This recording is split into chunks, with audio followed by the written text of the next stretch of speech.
All right, and we are good to go for Kitsune Tales. Everyone, chat, everyone watching, please join me in welcoming Bo as we see Kitsune Tales being run live. Bo, the floor is yours. Show us how it's done.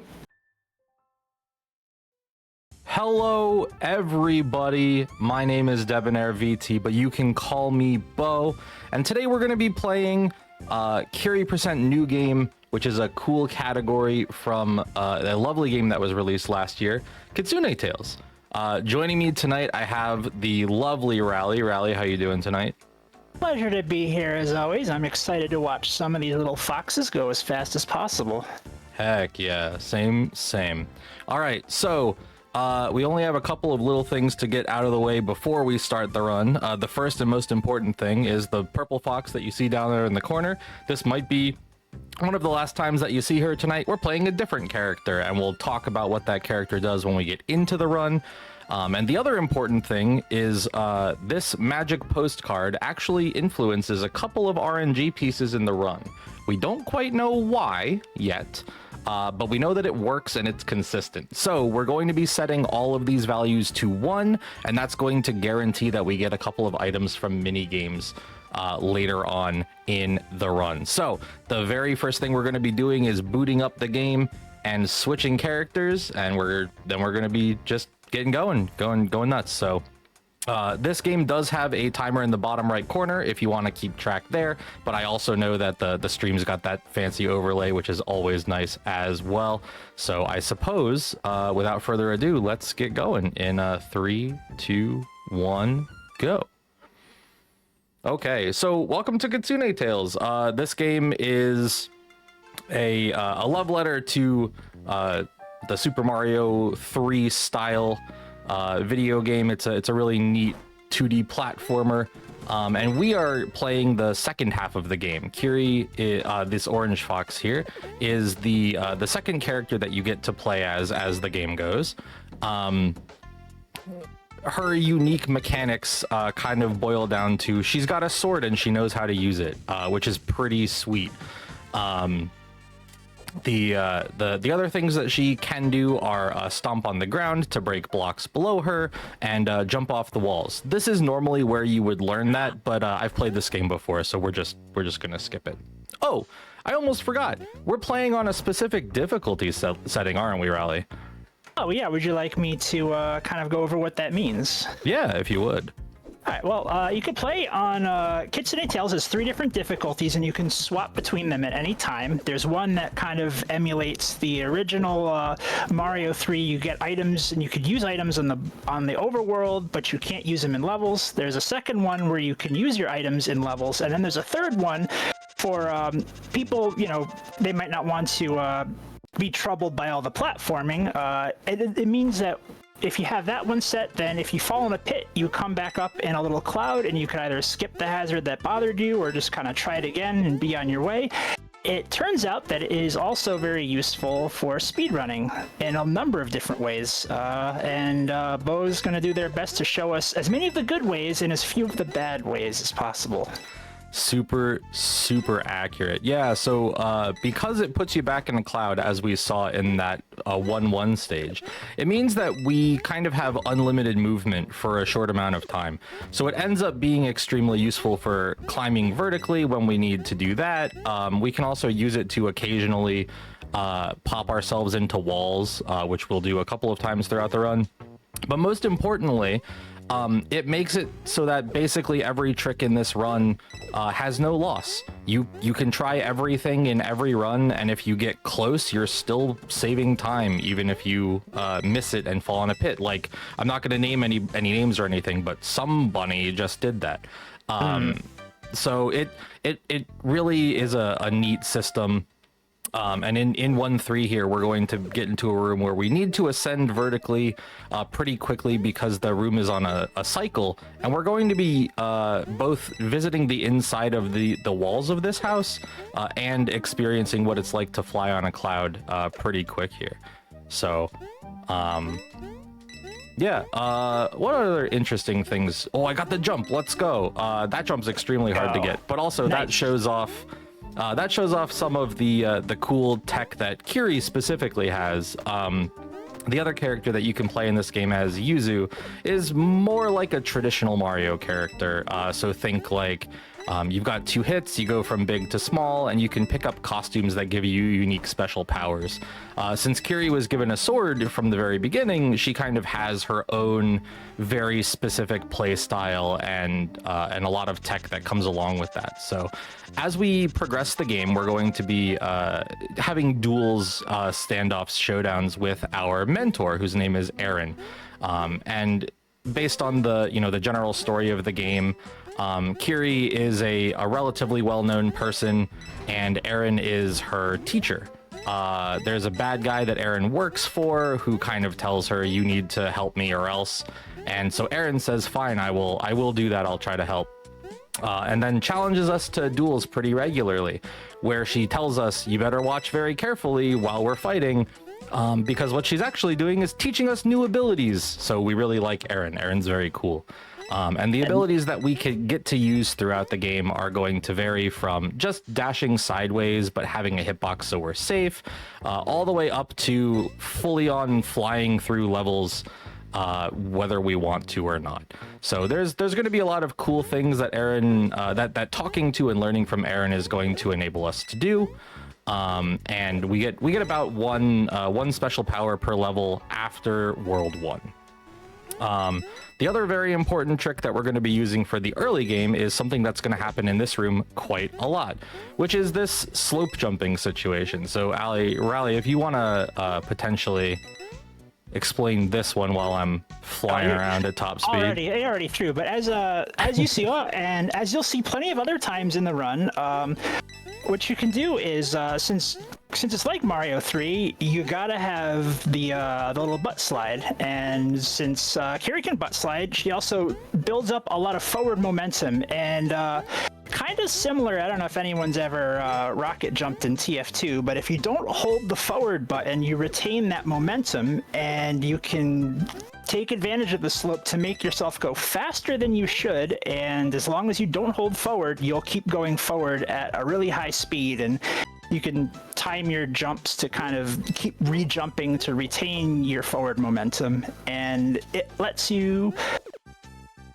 hit some pretty high speeds. Yeah, it's a lot of fun to do too, which is always a bonus. But so we're going to be relying on that primarily in the first half or so of the game, until we get a couple of our powers. The ones that are extremely important for the run overall are going to be the power we get in World 2, which is Blade Dash, which is a horizontal slash that makes us move forward very quickly. And I never remember what the uppercut is called, but the uppercut, the Shoryuken, which lets us move vertically very quickly. Strike. Yes.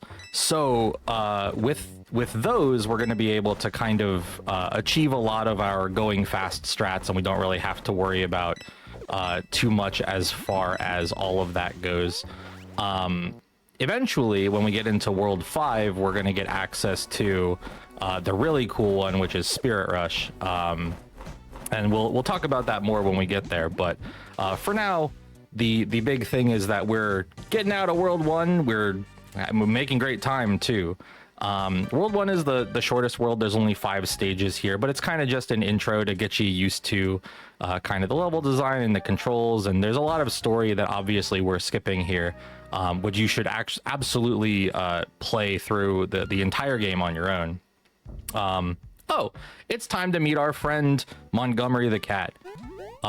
This fine fella runs the store back at town and also is the minigame guru.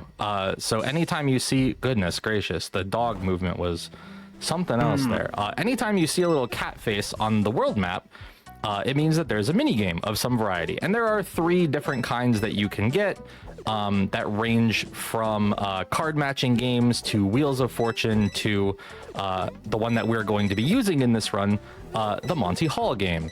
The Monty Hall game is interesting because it is not truly randomized in the way that you would think it is, and that's part of why we set up our magic postcard the way that we did. It is based on the values that you put in on that card. Certain things remain the same, so all of the mini games are kind of what I think it is right now, and I don't know if I'm correct or not on this, but it seems like they are seeded in some way, and so setting certain values to be the same will always give you the same result, etc., etc. So the reason we set them all to 1, it's extremely mysterious. It is called a magic postcard though, so I feel like anyone that wasn't expecting some kind of mysteriousness is fooling themselves a little bit. Oh, this is gonna be fine. The platform stopped moving with me because I touched the ground, but it's all right. Because again, playing on this difficulty, all of your little accidents are actually just moving forward a different way. You really only lose like 2 or 3 seconds per unintentional death, but we are going to take some intentional ones like this. Yep, there's the good ones and the bad ones, and this is one of the good ones. Indeed. So what we're going to try to do here is we're going to try to carry this momentum throughout the... Oh, we touched. We would normally want to try to carry that momentum from that slope all the way through the end of the stage, but even just making it that far saves so much time over trying to do it any other way that it's absolutely worth doing. So this next stage is the first couple of screens aren't anything super interesting to talk about. So Kiri, if you want to if you have anything you wanna say or chat about, now's a great time.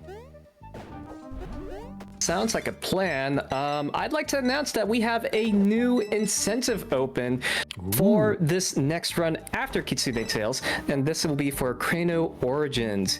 If you'd like to see some bonus challenge levels being run after the main run, now's the time to put in those donations towards Crano Origins bonus challenge levels. We need to make $40 on that incentive so we can see some bonus content in that game. So if you're interested, now's the time to donate.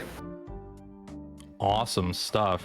Definitely donate for that, because all more marathon is good more marathon. Definitely try to get that met, y'all. So in this room, this is the room where we are really making use of both the cloud vertical movement and the getting scrunched into walls. When you get scrunched into a wall, it disables all of your wall collision because they don't want you to soft lock it anyway. So the game really tries to let you resolve that in some way. And for us, that means that we can use that in a couple of different places to very specifically position ourselves for tricks like that, where we have to climb an entire room, or there's going to be a level later where we are racing another character and we're going to kind of cheat a little bit, just a little bit of cheating by hiding in the walls. This is Erin. So as mentioned previously, this is our first fight with her. And the way that these fights go is she's always going to shoot an arrow at you and then do some kind of move. So this being the first fight, the only move that she is willing to show us is Blade Dash, which is the one that we're going to get first. That's the horizontal dash that she's doing. So we can just pretty easily dodge everything without worrying a ton about how that's going to actually go for us. These dogs need to get back here, like big time. May I touch on one of the details about Kiri's playstyle real quick? Absolutely. So, in addition to having a whole bunch of sword moves at her disposal, one of the things that makes Kiri's movement really cool is when she uses those sword moves and hits something in the air, it refreshes an air jump for her so that she can... It's like in other Mario games, you have the raccoon tail lets you fly, and you have a cape that lets you fly. Kiri's sword lets her fly by turning enemies into opportunities to keep flying. So the sword attack refresh will come up a lot, and you can see Bo will hit enemies and then jump again in the air, and that's like a big part of how Kiri's playstyle flows. It's really cool to watch. That's a good shout. Yeah, it extremely important that we are using refresh basically all the time, because it's going to allow us to do things like jump over obstacles like this, or slide through enemies, or etc, etc. So it's an extremely invaluable tool for this run, and eventually we're going to be able to chain that together with a bunch of other abilities that allow us to really have some very cool movement through a lot of the stages in this game. So this particular stage is very vertical. We usually try to use clouds more often than not here, just because it lets you move so quickly. You can, of course, just climb it normally. They're both fine methods, but losing 2 seconds to be able to fly that huge diagonal and just not worry about any enemies whatsoever is very, very nice. Man, these dogs, I think they're jealous of Vonnie's dogs from the last run. They're definitely giving us the business today. They're on camera now, so I don't know why they're being like this, but they are they move the same way that Hammer Brothers would in your older Super Mario stuff. So what we want to see is less movement rather than more movement. And they are not being super kind currently. But the plus side to that is that they are at least moving. So we'll get them eventually. The cheeky puppers. Oh yeah, there is another difference about this game, and it is that there's a boss at the end of each world. So we're about to fight our first one. This is the Earth Guardian. Most people really like this guy. His characterization is fantastic. But we are going to just kind of deal with him. In order to solve this half of the game, we're trying to save someone that has been trapped in the elemental prison, and the only way to open the prison is to get all of the keys.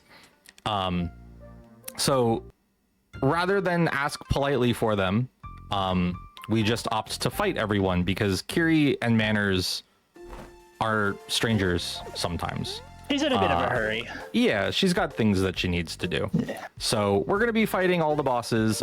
As far as I know, there isn't a way to dodge doing that, but it is going to be very quick and very sword for basically all of them. So now we're popping into World 3, and World 3 is the water world. This is where Yuzu would get access to the shark suit, which allows you to run on water, and it lets you swim better when you go underwater. So it's a very, very cool power-up. But we have a sword, so we don't need it. Oh yeah, I mean all of the costumes are super cute. That's almost unfair. Oh, and now we're gonna get our first Monty Hall game.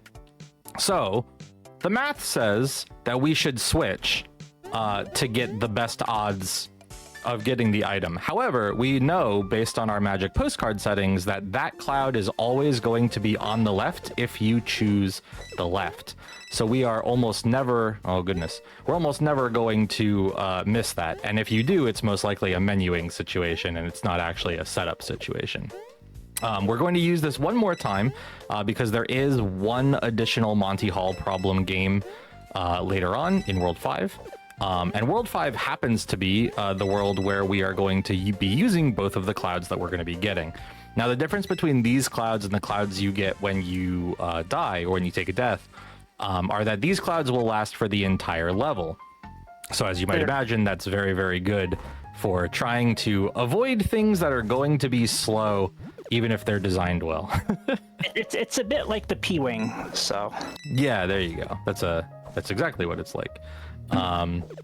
So we're here in 3-3. There's not a whole lot happening. We're just using our movement tools to kind of keep momentum going underwater. So Kiri, if you have anything else that you'd like to chat about, now would be a great time.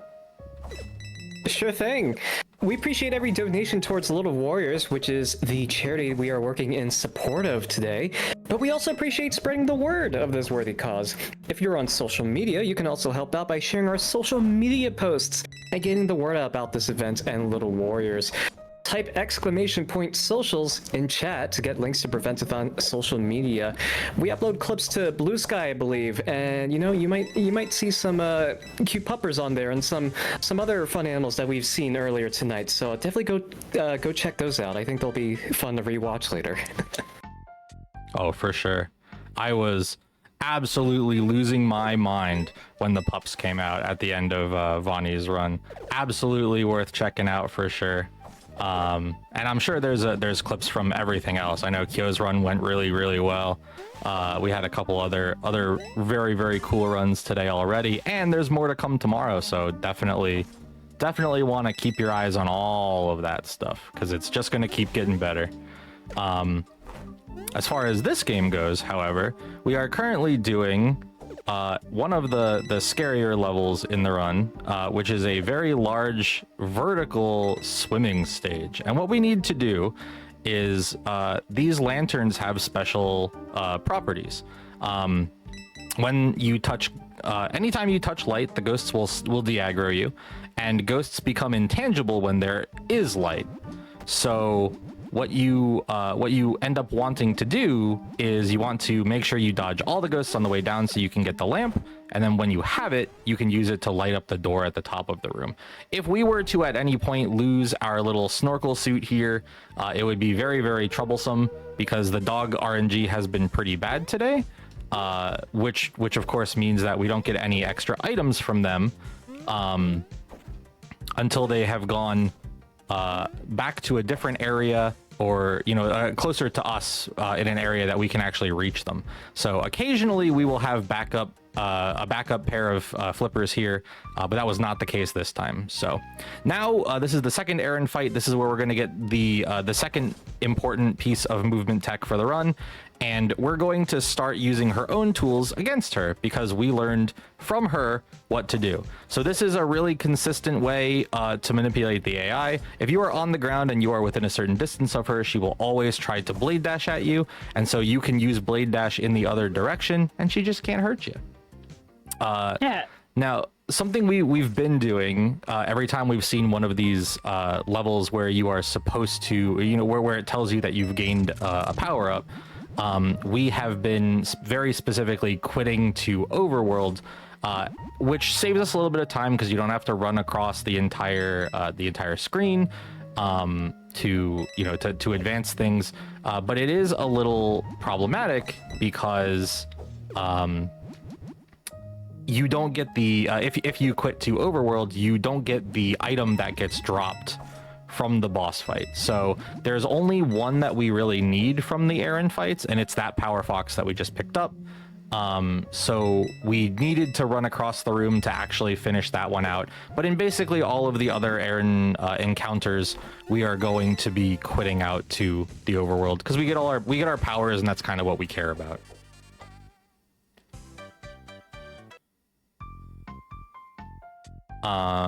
Let's see. The rest of World 3 is going to be pretty straightforward. There's not a ton to talk about here, mechanically in the game, I suppose.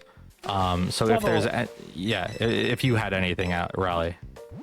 In this level in particular, this is probably the first non-swimming level after you fight Aaron the second time, so you get to see a lot of the horizontal strike and then the vertical strike, and just start linking those together with the refresh. And this is about the point where Kiri's movement really starts to open up. When you have those two moves and refresh, then you can start doing a whole lot of flying. And we're gonna see a lot of that here. We almost had it. We're gonna have to do the safe way.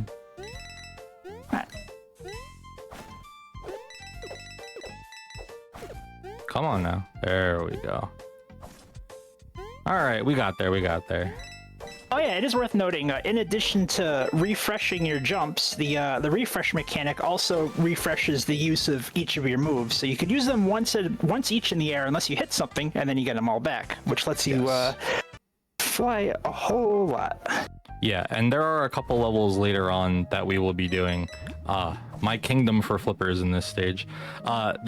There will be a stage later on that we well, a few stages later on, but one in particular that I'm thinking of, where we really spend a lot of time just using refreshes to get through the entire thing. All right, everybody stretch your hands, make sure you hydrate. This is a very important screen. As you can see, there's lots of gameplay happening. All right, great, we did it. I hope everybody refilled their water and got some new snacks and stuff while we had the time.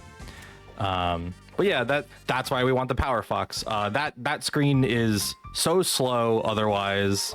It is absolutely worth just using the power up there just to swim down. And now we got our backup flippers as we're about to leave the water zone. So this is the second elemental guardian, the water one.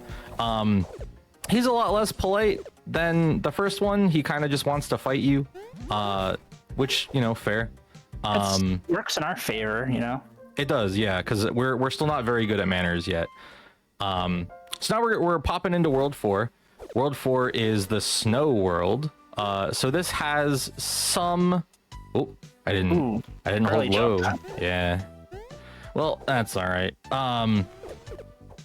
This stage has some ice physics and things that can be avoided, both because Kiri is Kiri and doesn't really play by the same rules as other platformer characters, and by Yuzu, because the power-up that Yuzu would get here is like a little snow fox costume, which is awesome, but it also kind of like reduces what the ice does to you. It doesn't affect you quite as much, which is a neat little extra use of it. But there's I think that's really the only super specific thing about this world. Everything else in it is kind of pretty self-explanatory. So this is a great world for things that need to be said to be said. I don't know that there's really anything else gameplay wise right now that we need to talk about, unless you want to talk about, you know, making the game, Rally, because that's always fun. Oh yeah, it was. I mean, it's just such a pleasure to see you push the game to its limits and absolutely just kind of show what Kiri can do. So, but yeah, I did happen to do a little bit of the artwork on the game, just a little of it, but yeah. Yeah. So, 4-3 is, I mean, this stage is very straightforward. I've been trying to break this stage since the game came out, and every time I think I have something, I lose time. So, there is I am really hoping that at some point we find some kind of skip for in there, because every one that I've tried so far just hasn't quite worked out in our favor. Caught a lot of them and fixed them before you can get your hands on them. Sorry to say. Much to my chagrin, I'm sure. Oh, this ghost house is really neat. So as you can see, I can't. This is one of those ghost rooms, or one of those screens where all of the information that you have about where you're trying to go is not where your character is, but they are mirrored, so you do at least have the visual. I just want to give a quick shout out to the game's level designer is a trash can goblin named Liz Star, and this is one of her masterstroke ideas of putting the two halves of the levels together. She did a great job just designing a lot of these courses, and Bo has done a wonderful job finding their way through them. Yeah, big ups to Liz Star for sure. I mean, a lot of the level design in this game is just a joy to play anyway, but some of the ideas are so neat. And obviously, figuring out how to break them has always been pretty fun to do as well. But I mean, just even playing the game casually, like the fact that certain things work specific ways is so neat. So I've always been a big fan. The dogs have been uncooperative today. Yeah, they're not. I don't know what their deal is. I do think that they're jealous. There were some other dogs on the stream before them. They maybe heard about it, found out, you know. Yeah, they got showed up before their big moment. So this particular fight gives us access to Full Metal Geta, which is that fancy dive kick that I was doing at the end there. A fun little tidbit about this game is that you will always get your power as soon as you defeat Aaron in that particular fight, but you don't actually have to go through the unlock screen. And as soon as Aaron is defeated, that is when it starts to work. So it's pretty silly. Oh goodness, it's pretty silly that it works that way. We've got bonuses. We'll just use them all. All these jelly donuts. Yeah, it is. I heard from a good authority. It is National Donut Day. I too have heard this. I wasn't aware of it, but I'm trying to use extra donuts in honor of the holiday. But yeah, it's there's a lot of neat things that go on. So we're coming up on one of the cooler stages where no ice puns intended. That was actually completely an accident. We are coming up on one of the cooler stages in this, and it is this one. So we're going to do something very neat here, and what we're going to do is we're going to get crunched into this wall. Now we're racing this ghost. The whole point of this stage is that we're doing a race. And our goal in this race is to beat the ghost to the finish line. So what better way to do that than to become a ghost as well? And just mush yourself into the wall. No problem. Yeah. You can totally, like, this is what they do, right? They can fly through walls. So I feel like it's only fair that we can also do this. So now we've gotten ahead of the level design, and GG's, everybody, GG's to our friendly racing ghost. GG, sorry, Liz. Yeah, sorry, Liz. This is one of the levels that I feel like it's this one in 5.3. 5.3 is the other really big one because we just use a cloud on 5.3. But that level in particular, 4.6, was very much it's very slow. We really don't want to do it the way that it's intended to be done for speedrunning purposes. What can we do to potentially make that better for us? And the answer is don't play it. So we don't. But yeah, we now have 3 out of the 4 powers that we need to finish the game. We have the side slash, we have the uppercut, and we have the dive kick. In World 5, we're going to be getting the fancy new one. And the fancy new one is called Spirit Rush, and it requires you to be running full speed, and then you get to do a lot of wacky stuff, which we will show in a little bit. This boss fight is a nice little 14-second situation. It's very, very nice. Normally, there's a lot of other things that you would have to do to win in this. But in Kiri's case, again, we have a sword, so we don't have to play by the rules, and we can just kind of end it. She can just fly up there and take care of it. Yeah. All right, we're popping into World 5. World 5 is very cool because there's a lot of wide spaces and verticality to deal with. Oh, that happened to me during practice, too. Normally, you want to hug that Tengu to get this boost. To make this enemy cycle so that you can cheat to get up here. We can still do it off of the yokai that's immediately after the Tengu, but it's usually better. The Tengu is the first one that you can hit to guaranteed get there. So that's who we usually like to bounce off of. We're gonna try for, I think, probably the hardest slope jump in the game here. We'll see how far we get.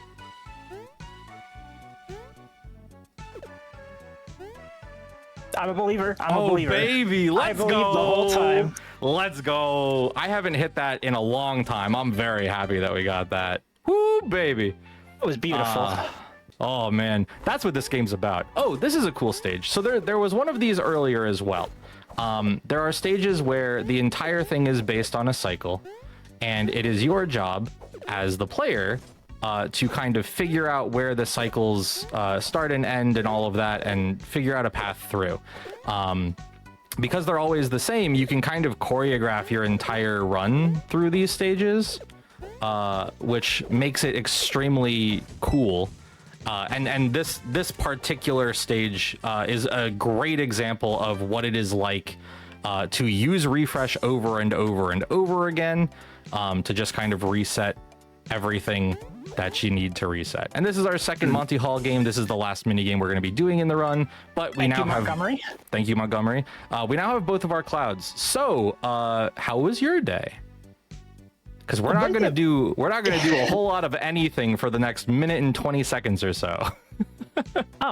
Well, I can talk a little bit about the difference between Yuzu and Kiri in navigating these wide open spaces. That would be a good idea. Normally, like in that last level, there's a flock of cranes, and you have to ride on the back of a crane to. They're not very fast, but they do go up and down, and there's a couple of them. So if you miss one, another one will come behind you.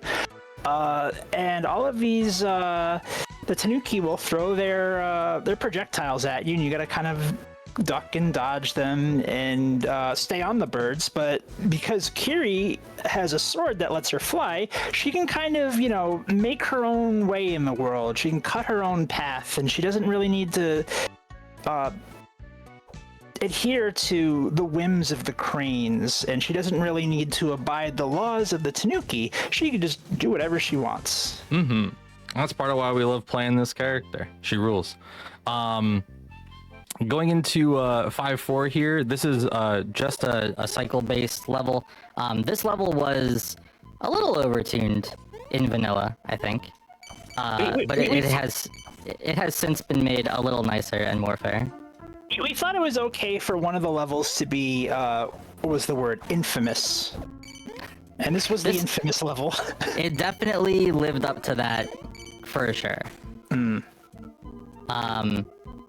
But like a lot of the Ghost House levels, it is super duper cool to make your way through. Oh, I just didn't use my sword there. That'll happen.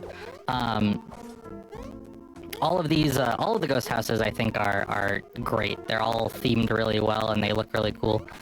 This is going to be another room where, you can see that these blocks are kind of floating in and out, and normally you would need to figure your way out to get all the way up there, but again, because of the difficulty that we're playing on, the ghosts are our best friends for this kind of stage. Anything that can take that one hit off of us to give us the free cloud to go up faster is a lovely, lovely friend. So we're gonna just deal with this mini boss, but Kiri, now would be a great time for anything if you've got announcements or anything like that.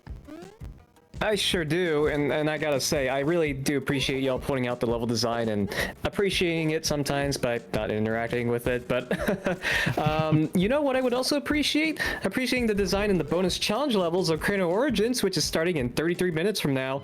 Folks, if everyone in chat donated $1, that's the minimum donation amount. If anyone in chat donated $1 right now, we would meet that $40 incentive in no time flat. So folks, if you want to appreciate more level design, particularly in Chrono Origins, which is coming up right after this, now is the time to donate. Rally, I broke the AI again. Oh no. I've never seen, this is the second time recently that I've seen her do that. She's supposed to always shoot an arrow first, and for whatever reason, if you hit her out of that first spirit rush, she doesn't shoot arrows anymore. So the fight actually goes faster because you can deal with her quicker. I'd like to congratulate you on finding some new speedrunning tech here at Prevent-A-Thon. So, congratulations, you did it. Thank you. Okay, so in this stage, we are done. This is the first stage after we get Spirit Rush, and that was a Spirit Rush cancel. So the gist behind this is the same kind of thing that we would be doing with slope jumping, which is once we reach a certain speed, we can just continue to we can maintain that momentum basically forever. We don't have to give up the velocity. Yes. So, and it works in a similar way. As long as you don't press any directions after you initiate a Spirit Rush, and you cancel it, hence the Spirit Rush cancel name of the trick, you are able to more or less just completely skip stopping, and you can fly forward forever, and it's very cool.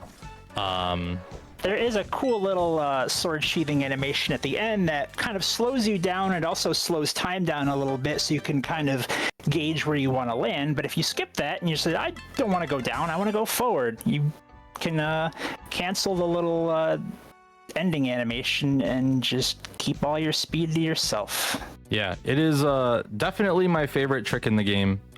It's super cool to use. It's extremely fun to work with and to route with and do all of the fun stuff with. So I'm really happy that we have access to it now. But it is kind of a bummer that you only get it really like towards the end of the game like this. Now that said, New Game Plus, I believe, is coming soon, or at least an easy way to get into it. Oh yeah, there's going to be a content patch coming, and one of the things it'll have, it's been talked about, was the New Game Plus, which will let you start a new game with all the powers from the old game, so you could play the whole game going fast. I'm very excited for that. This is called the Bow Skip. Good fight. GG's. This is something that we found I found in my casual playthrough because I was extremely intent on defeating that boss by hitting him with the uppercut. That was all I wanted to do. And I accidentally hit him once on the side like that. And that was the end. He did not come back after he fell off the side. What we think is the cause is we think that he gets put into hit stun and it doesn't go away. That was a nice run, by the way. Thank you. We think he gets put into hit stun and falls into the death plane. And because he doesn't recover properly because he's not supposed to get hit there, he kind of just hits the death plane before the rest of his abilities resolve, which means that we win the fight. He gives you some tasty apples and then he's on his way. Yeah, he even cuts them for you. He's a very nice fella. So 6-2 is your classic rising water level rising water level stage. There we go, that'll work. So everything's on a cycle, and we are just trying to get through it as quick as possible. You're gonna start seeing now that we're in World 6 and we have access to Spirit Rush, you're going to see a lot of this, because first of all, it's very fun to do, but second of all, it's very fast to do. You can Spirit Rush into basically anything, and you can cancel at pretty much any time. So it's really easy to kind of get your own specific, like, this is where I want my Spirit Rush to be, kind of situations. So similar to this kind of thing. Oh yeah, normally if Yuzu was here, that little platform, she'd have to tap it and then race it around the corner to make this jump, but Kiri has a sword, which means that she can fly. True. Oh. Coming up next, we have dogs? Oh baby, the World 6 dogs are coming in clutch. Okay, well that was a little rude. It's also my fault. These are the first nice dogs all day. It's a shame that it's the last set. Yeah, this is probably my favorite of the ghost houses to actually play through. It's just the lines you can take are really fun. Yeah, big agree. This is one of my favorite stages to execute in the game. As Raleigh said, the lines you can take are super duper cool, because everything is on a cycle. If you start if you start right away at the beginning, everything is going to be the same every time. Oh no, I crouched. That's tragedy. Normally you would do a Spirit Rush cancel there and then squeeze in right before that block fell down, but we're still making decent time. This is the last mini boss. As you can see, this mini boss has a friend now, who we're going to try to deal with immediately. Oh no. All right, you gotta protect your friends. You have to look out for your friends. It's true. Okay, we're short a cycle, but we did deal with the creature, so that's okay. So it's gonna be a jump and then another stab instead of the jump being the last one. All right, so yeah, we lost a cycle on that because of some unfortunate interactions there, but not the end of the world. Still a pretty solid 6-4. Got a jelly donut for your troubles. Indeed. All right, and this is the very last Aaron fight. we're going to be dealing with her the same way that we have done in the past. Yeah, she taught you this dance, and then she brought you to the prom, so you get to dance together.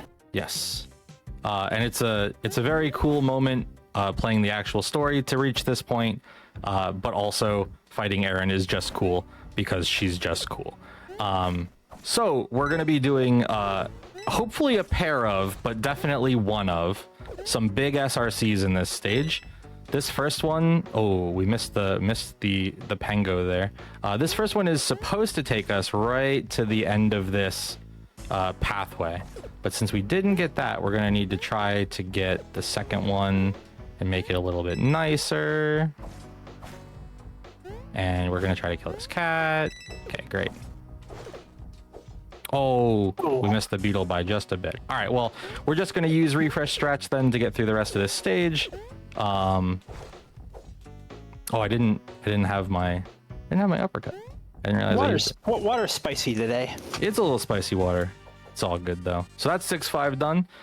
We've got 2 more stages and 2 more bosses to go. So this is another tower climb, but this one is significantly shorter. So we don't need to use the we don't need a cloud for this one.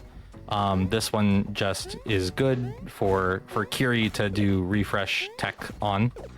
Oh man, they were hiding it. They were hiding it in the skull. Yeah, this one is fine to just do refresh tech on. You don't have to do anything super specific to get through it. It's a nice real quick climb. And then 6-7 is the last level, so we're gonna be getting towards the end here. It's this and then a couple of boss fights. So Rally, if you have any shout outs that you may want to go with, now would be a good time.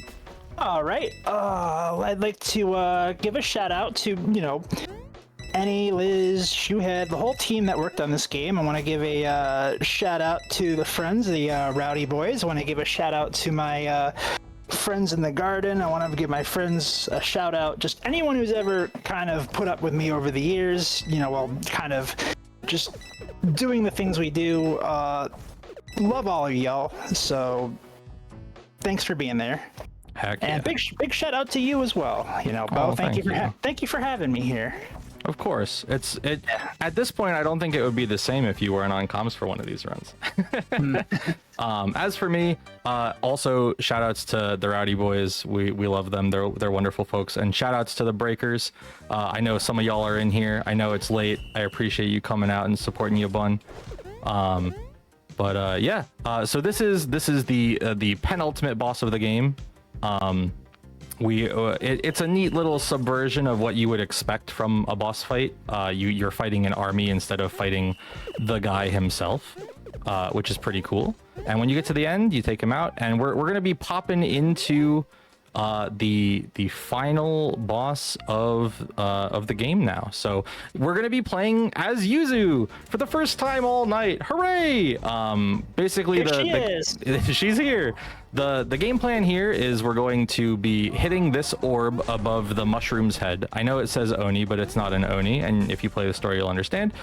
We need to hit this orb 3 times.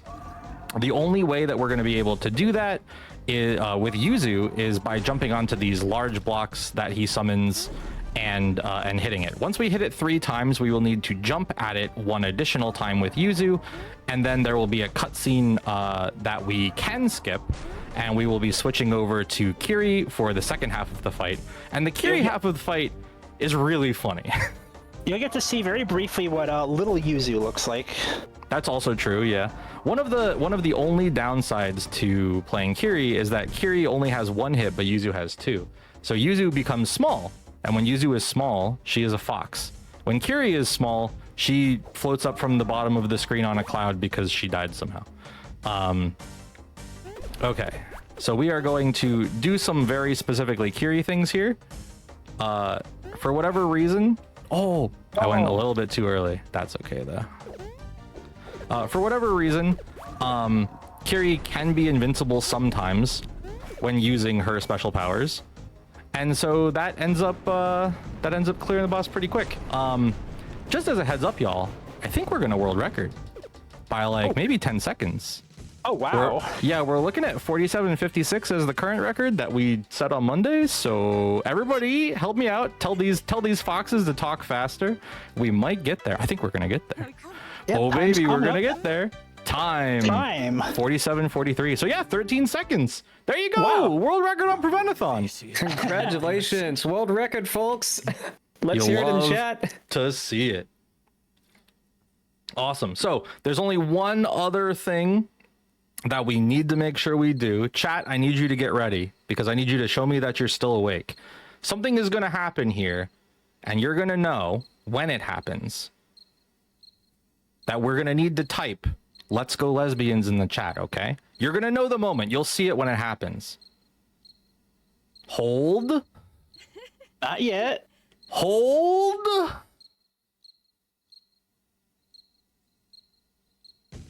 Let's go lesbians. All right, awesome. Well, that has been I have been Bo. This has been Rally. This has been Kiri Percent new game from Kitsune Tales. I hope y'all really had a good time. This is absolutely my game of the year for last year, and it has continued to be a fabulous distraction from a lot of the goings on. So I you know, if this looked fun to you, definitely pick it up. There's an entire other half of the game that wasn't showcased here that you can play through. The story is fabulous. It's fully voiced and all that good stuff. And yeah, so I know that we are a little on a schedule here. So as a final closing word, remember, chat, to be kind to yourselves and love one another. That's right, chat. Love yourselves, love each other. Let's go lesbians. And chat, give it up one more time for Bo and Rally on Kitsune Tales. And for that world record, folks, we have hit a world record live on stream. Congrats to you two. That was such an amazing run. I loved hearing all the tech behind it. I loved seeing you execute all this tech with skill. And just overall, congrats on the run. Thank you again.